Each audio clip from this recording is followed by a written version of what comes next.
My hat is like a shark's fin. Deepest blue is my hat is like a shark's fin. Deepest blue is my hat is like a shark's fin. Yeah, blue is my hat is like a shark's fin. Deepest blue is my hat is like a shark's fin. Deepest blue is my hat is like a shark's fin. Deepest blue is my hat is like a shark's fin. What is up, people? This is the Shark Attack. I am Sean Williams. I am back.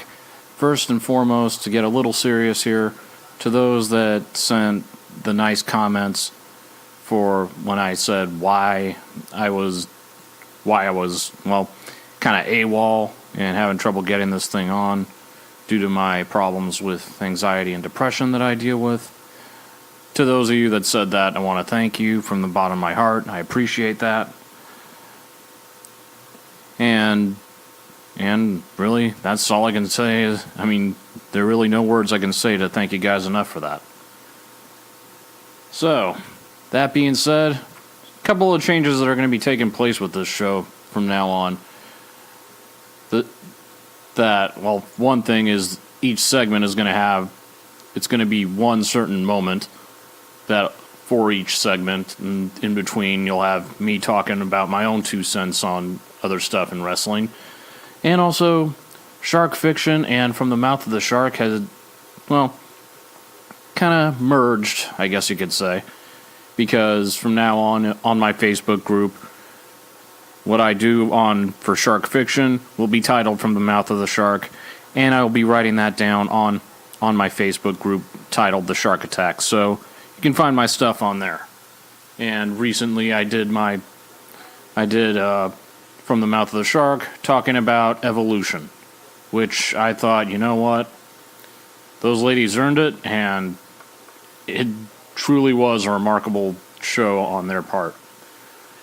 So I personally felt it lived up to the hype.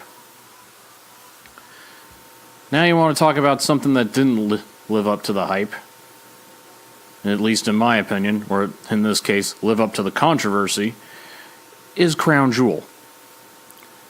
That show to me was bad. It was exactly what I thought it was, a glorified house show. And look, I was pissed off about that whole thing. And believe me, I did not like that Shane McMahon wins the World Cup, which, then again, that whole tournament served no purpose whatsoever. It served about as much purpose as Greatest Royal Rumble did. Braun Strowman won that Royal Rumble, but for what? What did he get out of it? And I'll be talking more about what I think of what's going on with Braun Strowman later. But Crown Jewel was just not a good show. It just wasn't. And I know I do things a little, I know I kind of start things off a little differently, or have certain segments start differently, but I'm just going to start with this one. This is the who writes this crap moment. Who's in charge over there? This is aggravating me now. What, I can't count on you people? I really hate to play the age card in this particular moment, but that Brothers of Destruction versus DX match was bad. And not just because of the fact that Triple H got hurt, and now it looks like his match with Batista at WrestleMania is now not going to happen.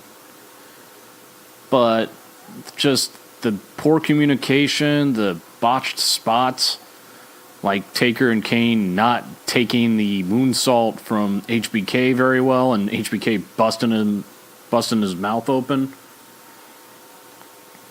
But also, Kane's mask came off. It really looked...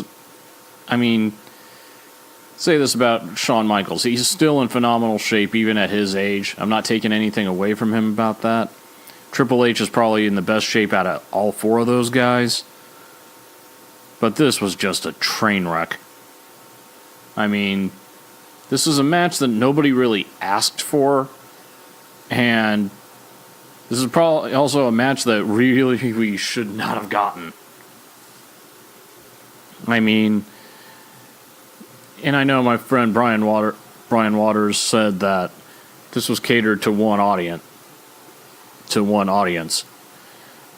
Maybe so, but I just can't help but wonder: is this audience so just starved for nostalgia that they will just take a glorified nostalgia house show? Well, if they're paying for it, it's their thing, but out of protest, I chose not to watch that show. Frankly, I'm glad I didn't.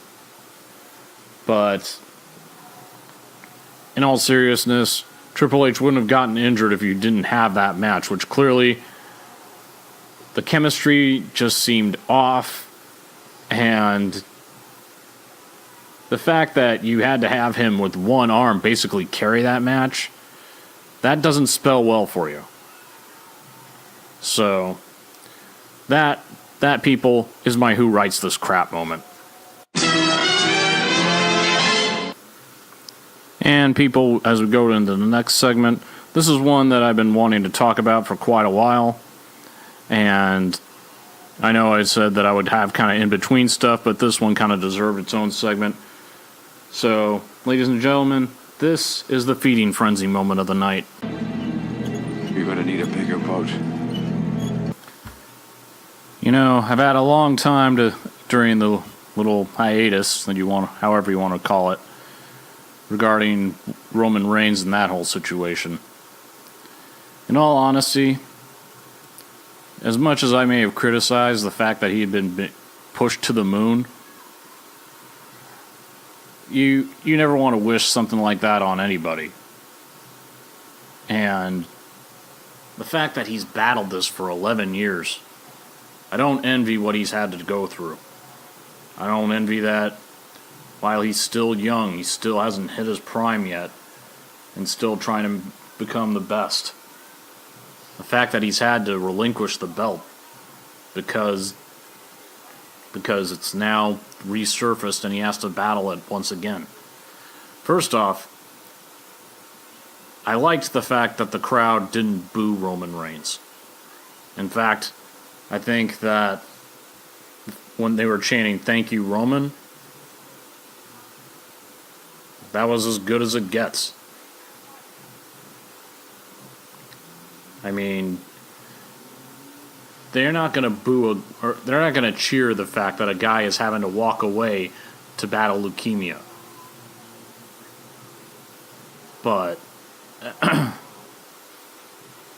will say this for Roman Reigns, and I can't believe I'm saying this considering my criticisms, in that when he does come back, because I refuse to say if, when he comes back, I hope he reclaims the yard. And I'm hoping that when he does come back, that now that they've seen the real person, not the character that he portrays, that the crowd now knows the guy that WWE expects them to cheer for. But now they'll have a reason to do so. But also the respect that he was getting from the locker room afterwards, after making that announcement, was well deserved. And you know, as much as Ambrose may have been when him and Rollins joined Roman at the top of the ramp and hugged him and did the fist bump one more time, Ambrose may have been holding it in together, but you could just see Rollins was just full of emotion. I mean, and I don't blame him. I mean, it was an emotional moment.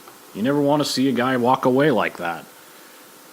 But I have no doubt in my mind that he will be back, and when he does, the big dog will reclaim the yard. And that is the feeding frenzy of the night.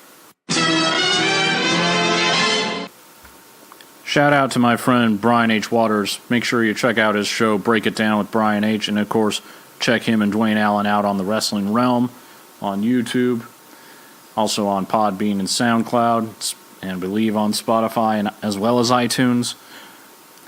Brian wrote an article regarding Braun Strowman and him not being the Universal Champion and suggesting that maybe it's not that bad of an idea after all. You know, I don't know whether it was so much that I was pissed that Braun Strowman didn't win it, or if it was the fact that Brock Lesnar, a part-timer who basically shows up when he feels like it, is Universal Champion again. And, you know, I gotta say this for WWE. If you're gonna have AJ Styles and Brock Lesnar take place at Survivor Series again, you want to prove to us that this time it's going to be different? Here's one way you could do it as a start. Let AJ win. Yeah, and I know I've heard some people say that, how can a guy like AJ beat a guy like Brock? Hey, everybody thought that AJ was going to get slaughtered against Brock, and guess what? He probably gave Brock one of the best matches that he's ever had. Definitely one of the best matches many of us have seen involving Brock Lesnar. But the fact is that if you're trying to solidify AJ as the class of or type of world champion that he is, you need to have him beat Brock. Because so far, AJ is not dropping that belt. And if you're wanting him to look like a strong champion into WrestleMania or whenever you're going to have him drop the belt at some point, have him beat Brock. AJ has more to lose in losing to Brock Lesnar than Brock Lesnar has in losing to AJ. In fact, Brock doesn't have a damn thing to lose and nothing to gain from it. He beats AJ, so what? There's more to be gained in AJ beating Brock Lesnar at Survivor Series. Now, I know I kind of got sideswiped on topics right there, but regarding Brian's article about Strowman, and I've heard Eric Bischoff talk about it on 83 Weeks also, and saying that big guys are hard to get sympathy for because you can't have them play dirty, like you can't have them cheat, but also you hardly ever see them in a situation where they're having to overcome something. Big guys are never the underdog. I mean, and Brian made another good point. Big Show was a 4-time world champion in WWE, and you know what? They're limited. They're limited in who they can compete against. So, I thought those points were actually valid. So, thank you to Brian for that article. But I will say that, you know, and I was already ripping on the Crown Jewel and what I thought of it. And I got more than I want to say about it. So, people, this is the mic drop moment of the night. Let the battle commence! Now, this mic drop is not so much about Crown Jewel, but you had Hulk Hogan make one appearance as the quote-unquote host for Crown Jewel, and then later he goes on and says something completely stupid on Twitter, saying that he needs to lose weight, he needs to get under 300 pounds, he doesn't want to look like he can beat up everybody on the roster, and said after Rusev said that you should face me at WrestleMania because it just happens to be on Rusev Day. And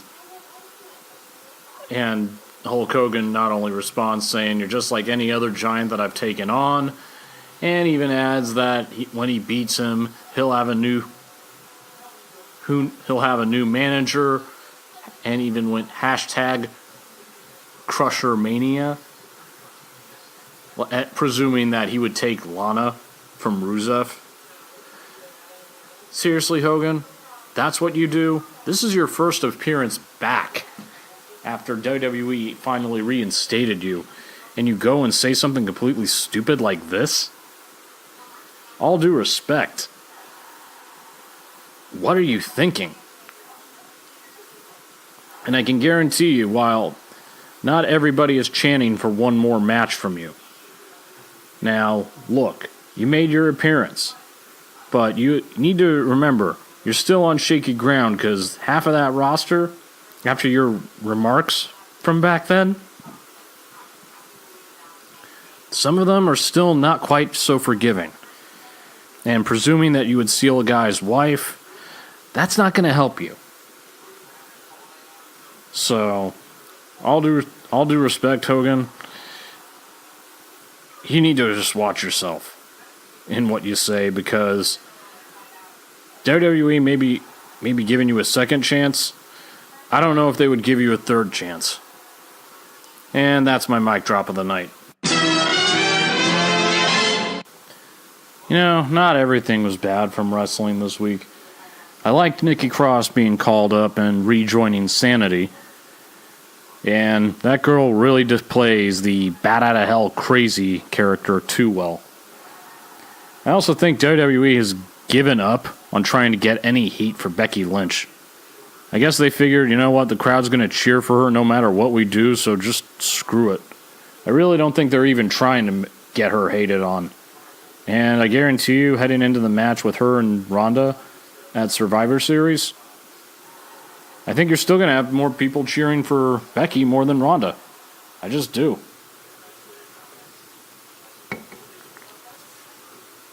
But, and I'll say this about Nikki Cross being called up. I was pretty adamant in saying that I think they need to hold off on any more call-ups. But I'm curious to see where this goes. Sanity hasn't really made much of an impact since getting called up to the main roster, and I'm hoping something comes out of it. Hell, have them take on the Bar.